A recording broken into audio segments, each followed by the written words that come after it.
দখলদারদের হামলায় নাজেহাল দশা গাজাবাসীর। একদিনে নেতানিয়াহু বাহিনীর বর্বর হামলায় উপত্যকাটিতে মৃতের সংখ্যা বেড়ে দাঁড়িয়েছে ৩০ জনে। উপত্যকাটিতে অবিলম্বে যুদ্ধবিরতির আহ্বান জানিয়েছে আয়ারল্যান্ড। এরই মধ্যে অসুস্থ অবস্থায় হাসপাতালে ভর্তি করা হয়েছে ইসরায়েলের প্রধানমন্ত্রী বেনিয়ামিন নেতানিয়াহুকে।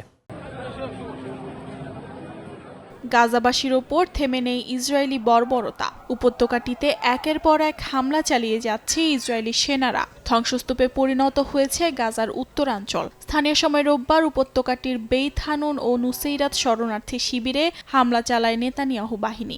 এতে হতাহত হন অনেকে। এছাড়াও গাজার আল ওয়াফা হাসপাতাল ও রাফায় হামলা চালায় ইসরায়েলি সেনারা। যুক্তরাজ্যে নিযুক্ত ফিলিস্তিনের দূত সামাজিক যোগাযোগ মাধ্যম এক্সে জানান, ইসরায়েলি বাহিনী গাজার উত্তরাঞ্চলের অবশিষ্ট আহলি ব্যাপটিস্ট হাসপাতালেও জ্বালিয়ে দিয়েছে।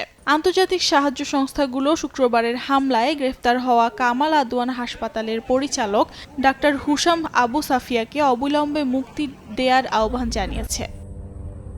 এর মধ্যেই গণমাধ্যম আল আকসায় দেয়া এক সাক্ষাৎকারে হামাসের এক কর্মকর্তা জানান, যুদ্ধবিরতি এবং ইসরায়েলি বন্দীদের মুক্তির বিনিময়ে ফিলিস্তিনি বন্দীদের মুক্তির জন্য বাধা সৃষ্টি করছে ইসরায়েল। এদিকে আয়ারল্যান্ডের পররাষ্ট্রমন্ত্রী মাইকেল মার্টিন গাজায় অবিলম্বে যুদ্ধবিরতির আহ্বান জানিয়েছেন। কামাল আদওয়ান হাসপাতালে হামলার ঘটনায় গভীর উদ্বেগও প্রকাশ করেন তিনি। এদিন অসুস্থ অবস্থায় জরুরি ভিত্তিতে হাসপাতালে ভর্তি করা হয় ইসরায়েলি প্রধানমন্ত্রী বেনিয়ামিন নেতানিয়াহুকে।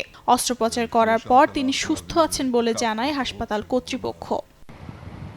গেল বছরের ৭ অক্টোবর থেকে শুরু করে এখন পর্যন্ত গাজায় ইসরায়েলি আগ্রাসনে ৪৫,০০০-এর বেশি মানুষ প্রাণ হারিয়েছেন। আহত হয়েছেন ১ লাখের বেশি বাসিন্দা।